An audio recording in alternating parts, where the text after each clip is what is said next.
What is engineering? Let's take a moment to think about your morning. The alarm on your phone goes off at 7:03.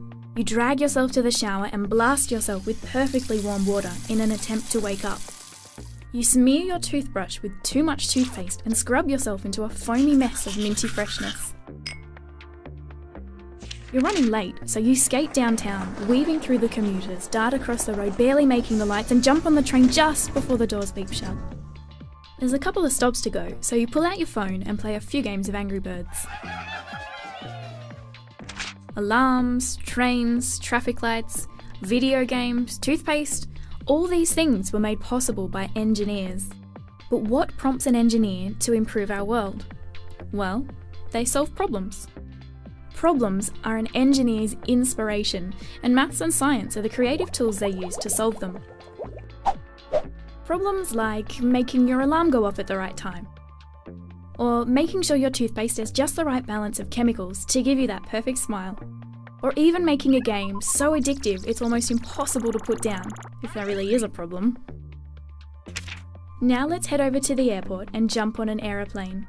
Aeroplanes. They're so easy to take for granted. But don't forget, you can fly! Before aeroplanes, flying was quite a bit more challenging. Every bit of your plane has been touched by engineers. A mechanical engineer designed the engine. A mechatronics engineer devised the controls. The fuel? Extracted by mining engineers and refined by chemical engineers. The navigation systems? Electrical and software engineers created those. Yep, a whole team of engineers. Now we've landed in Dubai, home of the Burj Khalifa. It's the world's tallest building at 829.8 metres high. It's also in one of the world's hottest environments, reaching up to 50 degrees in summer. One of the difficulties of building the Burj was trying to figure out how to set 45,000 cubic metres of reinforced concrete in such extreme weather. The solution? A clever method of pumping iced liquid concrete into the 55,000-tonne steel frame during the night. The result?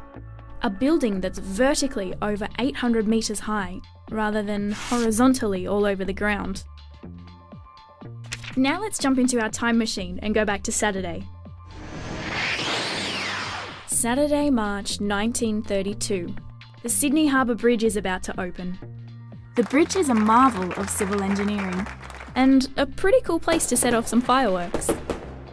Since 1815, people had been talking about building a bridge to connect the two sides of the harbour.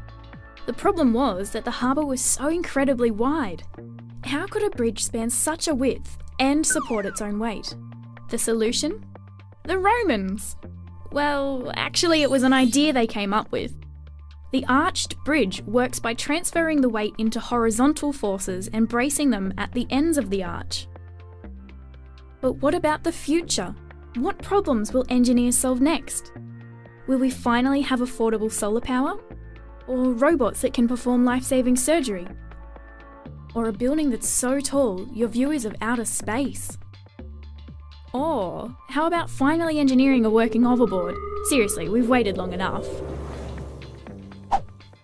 So what is engineering? It's solving problems. It's taking crazy, out there ideas and seeing if they're actually possible. And when they are, the idea is shared with the world to make all our lives better. So, what problems do you want to solve?